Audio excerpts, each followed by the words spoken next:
भारत ने किया कुछ ऐसा बड़ा, पूरी तरह से मालदीव हुआ बर्बाद। भारत के इस कदम से पूरी दुनिया में हड़कंप। अब मालदीव बना भारत का गुलाम। भारत की ताकत देख अमेरिका, जापान सब हिल गए। जी हाँ दोस्तों, अब भारत ने मालदीव की अकड़ को ठिकाने लगाने की तैयारी शुरू कर दी है और भारत द्वारा मालदीव पर लिया गया ये बड़ा एक्शन उसकी अर्थव्यवस्था का पूरी तरह से नामो निशान मिटाने वाला है। मालदीव के राष्ट्रपति ने जब से भारतीय सैनिकों को निकालने की बात कही है, तब से भारत ने मालदीव के ऊपर कड़ा से कड़ा एक्शन लेना शुरू कर दिया है। हालांकि देखा जाए तो मालदीव की अर्थव्यवस्था पूरी तरह से भारत पर डिपेंड है, लेकिन इसके बावजूद भी मालदीव अपनी अकड़ से बाज नहीं आ रहा है और उसकी ये अकड़ मालदीव पर ही भारी पड़ रही है। और जब मालदीव की अर्थव्यवस्था बिगड़ने लगी तो वो तुर्की और चीन जैसे देशों से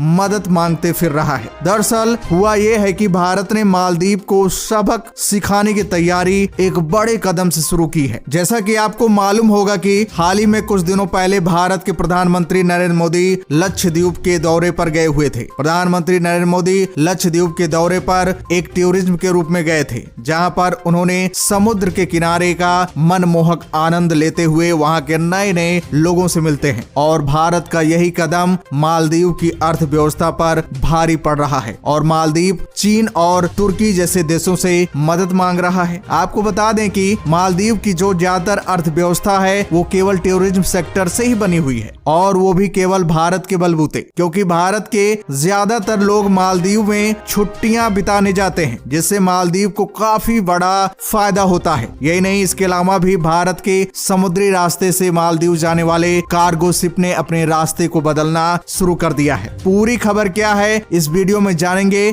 उससे पहले भारत जिस तरह से मालदीव को सबक सिखा रहा है, उसके लिए इस वीडियो को लाइक करिए और कमेंट बॉक्स में जय हिंद लिखना मत भूलिएगा। दोस्तों, मेन खबर यह है कि जब तक मालदीव के पुराने राष्ट्रपति थे तब तक मालदीव और भारत का रिलेशन काफी अच्छा था और भारत से छुट्टियां मनाने के लिए लाखों की तादाद में टूरिस्ट मालदीव घूमने जाया करते थे और मालदीव की पूरी अर्थव्यवस्था केवल भारत के ही बलबूते टिकी हुई थी। और मालदीव को जब भी किसी मदद की जरूरत पड़ती थी तो सबसे पहले भारत ही मालदीव को मदद पहुंचाता था। लेकिन जब से मालदीव के नए राष्ट्रपति मोहम्मद मोईद हुए हैं तो उन्होंने शुरुआती दौरे में ही भारत के सभी सैन्य कर्मियों को बाहर निकालने की तैयारी शुरू कर दी है। वैसे देखा जाए तो इन सैनिकों की संख्या बहुत ज्यादा नहीं है, केवल 77 ही ऐसे सैनिक हैं जो मालदीव में सैन्य कर्मी के रूप में अपनी सेवा देते हैं। लेकिन मालदीव को यही 77 सैनिक भारी पड़ रहे हैं और उन्होंने इनको निकालने की तैयारी शुरू कर दी है। फिर भी मालदीव का यही कदम उस पर कितना भारी पड़ सकता है, मालदीव को इसका तनिक भी अंदाजा नहीं था। वैसे देखा जाए तो मालदीव में जो भी नए राष्ट्रपति या फिर प्रधानमंत्री बनते थे वो सबसे पहले भारत के दौरे पर आते हैं। लेकिन मालदीव के नए प्रेसिडेंट मोहम्मद मोईद जो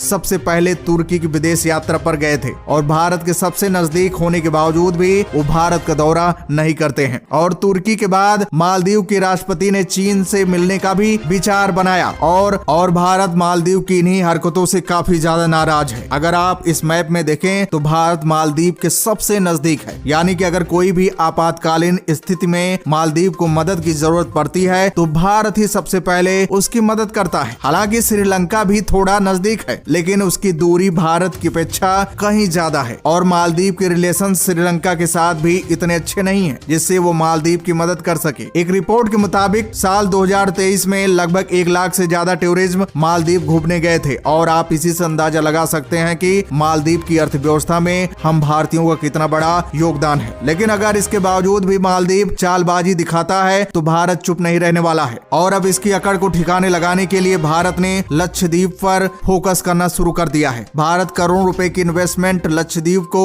एक अच्छा टूरिज्म सेक्टर बनाने में कर रहा है। अगर आप इस मैप को ध्यान से देखें तो आपको दिखाई देगा कि लक्षद्वीप पर भारत का ही कब्जा है और इसकी दूरी भारत से काफी ज्यादा नजदीक भी है, जबकि मालदीव इससे कहीं ज्यादा दूरी पर स्थित है, यानी सीधे तौर पर कम खर्चे में यहाँ पर आ जा सकते हैं और इसकी जो सुंदरता है वो मालदीव की अपेक्षा काफी ज्यादा है। यानी जाहिर सी बात है अब हम भारतीय घूमने के लिए लक्षद्वीप को ही प्रेफर करने वाले हैं। इसके अलावा हाल ही में कुछ दिनों पहले मालदीव जाने वाले एक जहाज पर भारत ने जीएसटी ठोक दिया था, जिसके कारण उस कार्गो जहाज ने बीच समुद्र में ही अपने रास्ते को बदल दिया। भारत लक्षद्वीप के अलावा अंडमान और निकोबार में भी टूरिज्म सेक्टर को बढ़ावा देने की तैयारी बना रहा है। आपको बता दें कि भारत मालदीव को प्याज, आलू, टमाटर और अन्य सभी खाने पीने के आइटम एक्सपोर्ट करता है और मालदीव खाने पीने की वस्तुओं में केवल भारत पर ही डिपेंड है। और ऐसे में अगर मालदीव किसी दूसरे देश से खाने पीने की वस्तुएं इंपोर्ट करता है तो उसकी ट्रांसपोर्टेशन कॉस्ट बढ़ जाएगी। यानी कि भारत मालदीव को सबसे कम दाम में खाने पीने की वस्तुएं एक्सपोर्ट करता है और अब भारत ने जब मालदीव पर एक्शन लेने की शुरुआत कर दी है तो खाने पीने की वस्तुओं का एक्सपोर्ट भारत रोक सकता है। अगर मालदीव तुर्की से भी खाने पीने की वस्तुएं इंपोर्ट करने के बारे में सोचता है तो सबसे पहले नुकसान यह है कि ट्रांसपोर्टेशन कॉस्ट बढ़ जाएगी। यहाँ तक कि भारत तुर्की को भी खाने पीने की वस्तुएं समेत ऑटोमोबाइल कंपोनेंट एक्सपोर्ट करता है और ऐसी स्थिति में भारत ये export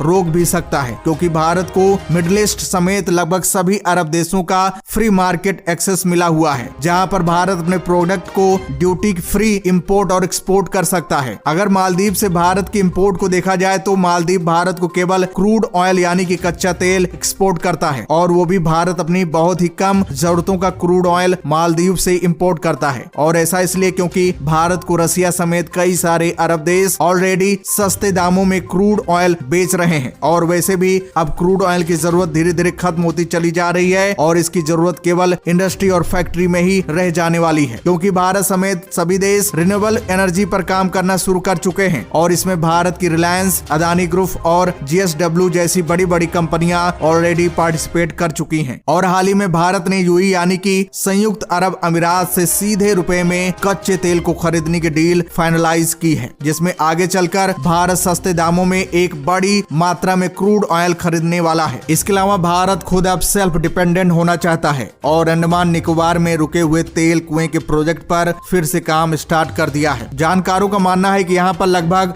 70 million ton crude oil का भंडार मौजूद है, जिसमें ओएनजीसी, ऑयल इंडिया जैसी बड़ी बड़ी कंपनी ऑलरेडी ज्वाइंट वेंचर में काम करना शुरू कर चुकी हैं। एक तो पहले से ही मालदीव की अर्थव्यवस्था ठीक नहीं थी और इन्हीं सब के कारण और ज्यादा उसकी अर्थव्यवस्था बिगड़ने वाली है। यानी कि 2024 के शुरुआती दौर में ही मालदीव चीन और तुर्की जैसे देशों से भीख मांगता दिखेगा। और सबसे बड़ी बात यह है कि जब से भारत के प्रधानमंत्री ने लक्षद्वीप का दौरा किया है तब से भारत के अलावा भी कई देशों में इसकी चर्चाएं चल रही हैं। तो दोस्तों, क्या भारत इस तरह का कदम उठाकर सही कर रहा है या नहीं, कमेंट बॉक्स में जरूर बताइएगा।